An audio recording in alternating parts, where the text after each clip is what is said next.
Yo les amis, c'est Kazin, j'espère que vous allez bien. Et aujourd'hui on va parler des dernières nouveautés pour Force Temporelle. Je vais te présenter évidemment à l'espace de cette vidéo les dernières cartes AR et SAR. Je pense qu'on aura certainement quasiment fait tout le tour pour cette série. Il nous manquera certainement quelques cartes, mais il y a des nouvelles cartes et franchement ça fait plaisir.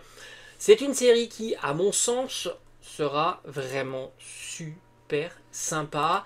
J'espère qu'ils vont nous gâter du point de vue des items scellés. On en a déjà eu un avant-goût. J'espère qu'il y aura le bundle. Ça, c'est l'interrogation. C'est vraiment l'item que j'attends le plus. Est-ce que ça va prendre le relais, sachant que visiblement, ils ont abandonné les petits kits d'AP, enfin plutôt les build and battle. À voir un petit peu comment tout ça, ça va évoluer. Franchement, je ne suis pas assez précis là-dedans. Mais pour l'heure, on va regarder ensemble les cartes qui sont proposées. Et franchement, j'ai envie de te dire, il y a du très très lourd. Alors on en a déjà vu pas mal, on va continuer avec les AR. Franchement, le petit bombidou est juste incroyable. Enfin je dis le petit bombidou, mais il y a énormément de bombidou. Et puis il y a derrière un petit, alors je sais plus si c'est un oiseau, hein. Je me rappelle plus son nom, mais c'est pas grave, toi tu as l'illustration et franchement les cartes sont dingues. Les AR sont dingues, mais il manque quelque chose. Je pense qu'il faut que Pokémon commence à nous trouver, enfin, Pokémon Company, tu l'auras compris, quelque chose de nouveau, parce que les cartes sont toujours exceptionnelles, mais il manque quelque chose. On a une carte avec, alors je sais plus comment il s'appelle, Rototo peut-être, très sympa, même si bon je suis pas spécialement fan, il est dans une galerie comme ça, avec des ouvriers, c'est pas exceptionnel, mais ça reste une belle carte évidemment. On a du Métalos avec cette déneigeuse à côté, puis il y en a un qui s'amuse avec faire des grosses boules de neige, là aussi c'est plutôt joli, on a un bonhomme de neige juste devant, c'est réussi. Tout ça on l'avait déjà vu. Ah bah non, on n'a pas déjà vu évidemment, tu l'auras compris, ce sont des nouveautés. Et on a les petits Meltan, très très sympa dans une usine. On a un excellent qui essaie de chouraver, de manger les différents gâteaux. Alors je te présente aussi quelques full art. Donc on a les Pokémon du passé, enfin là c'est du futur. Alors je me souviens plus, hein, on a un Viridium du futur, on a un Cobaltium du futur. On retrouve aussi un Féninferno assez enragé, très très sympa. Et on a, alors j'avais dit Cobaltium, Viridium et Terrakium, je crois que c'est Terrakium du futur, très sympa. On a un Girafarige en version Terra cristallisée. Bon, tu l'auras compris, Girafarige, à mon avis, ça va pas être la carte la plus populaire du game. Terra cristallisée full art, ça ne plaît pas.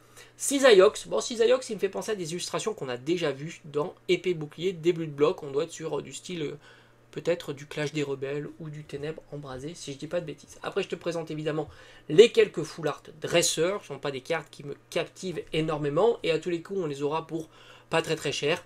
En règle générale, ces cartes-là, il faut vraiment être patient. Elles ont tendance à se casser la figure. Ailleurs, il y a une petite SAR full art dresseur qui est plutôt rigolo, et on voit ce petit Raichu se carapater.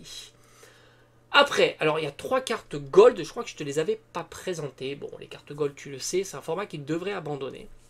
D'ailleurs, c'est marrant parce qu'ils ont abandonné le format de carte Rainbow avant le format de carte gold, même si pourtant, au niveau d'ordre de popularité, tu t'aperçois que la Rainbow est plus populaire que la carte gold. Et on retrouve les trois protagonistes, Viridium, Cobaltium et Terrakium. Franchement, moi je les aime bien, mais tu sais hein, comment ça fonctionne, ça ne plaît pas. Je préfère largement les SAR de ces 3 Pokémon qui sont incroyables, incredible. Franchement, elles sont incroyables. On continue, tu l'auras compris, donc on revient sur la deuxième partie, parce que le japonais il sépare, il y a 2 blocs hein, à chaque fois. Et on va continuer. Quels sont les AR? Ah oui, il y a une AR avec les Fantominus qui est incroyable. Alors on retrouve, alors lui je sais, c'est Boscara, non je sais plus, l'évolution de, oh je te la montre, avec les Azumarides ou quelque chose comme ça. Elle est très sympa, là aussi. On a Archéodong, bon, qui se regarde dans un miroir, pas ouf l'illustration. On continue avec Bourrinos, je crois que ça s'appelle comme ça, Bourrinos, avec Thibaudet, plutôt sympa. On continue avec Arbok, qui est incroyable. Arbok, la lune au fond, espèce de feuille en premier plan. On a l'impression qu'il y a plusieurs plans comme ça, c'est super réussi. Mais attention, la plus cool, c'est Fantominus, Spectrum et Ectoplasma. Sans oublier le petit Miaous qu'il y a devant, c'est juste génialissime. Là, on retrouve les Pijako, hein, je crois. Oui, bon, ça c'est du classique. On a l'impression d'avoir repris un petit peu la carte Latios Latias de Zénith Suprême, je sais plus lequel c'est. Mais c'est pas exceptionnel. On retrouve quelques full art, je crois que je te les ai pas montrés, je vais te les montrer là. Et évidemment avec Entei avec sa noix de coco, enfin c'est pas noix de coco, ananas sur la tête, et le reptile version Suicune qui est franchement pas ouf. En version terra cristallisée, on a les trio Pico. Bon, bah, faut aimer les versions terra cristallisées. Et on retrouve Ectoplasma, qui sera, à mon sens, certainement la full art la plus dingue hein, de la série. Elle est vraiment réussie pour le coup. Et on retrouve notre cher ami Reiku, version Diplodocus. Moi, je l'aime bien. Je t'avoue que des trois, je le préfère et de loin. Et pour le coup, autant les deux autres, je les aime pas du tout, que ce soit le Entei et le Suicune.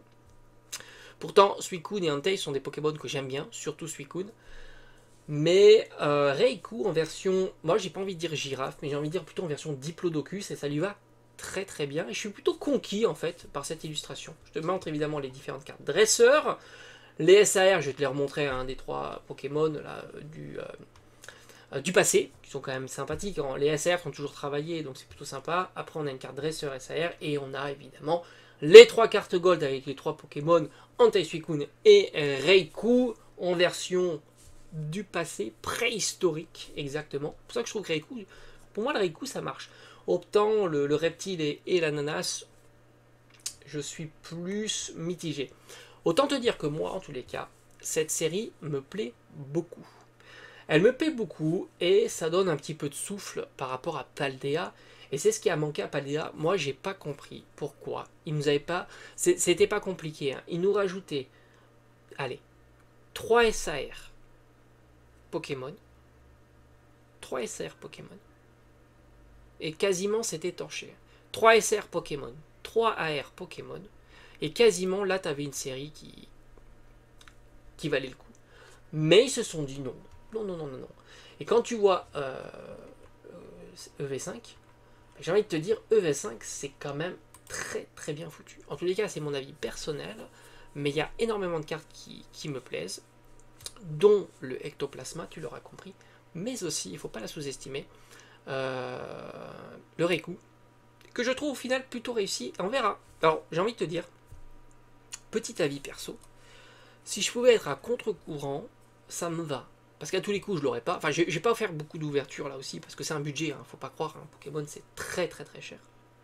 Et comme je t'avais dit en début d'année, à certains moments, tu es obligé de te caler un petit peu par rapport à l'ouverture qui fait plaisir. Mais en même temps, si tu achètes 50 € de booster et t'as rien, alors qu'avec 50 €, tu peux te permettre d'avoir une magnifique SAR, bah, à un moment, le calcul est vite fait, quoi. Ou alors encore pire, si tu as des full art à 5 €, le calcul il est vite fait, quoi. C'est-à-dire que tu fais un petit peu d'ouverture et puis très rapidement tu arrêtes les ouvertures. Et franchement, j'aimerais être à contre-courant au moins pour le Reiku. On va voir si ça pouvait être la SAR la moins chère du game. Moi, ça va entre les trois, évidemment, tu l'auras compris.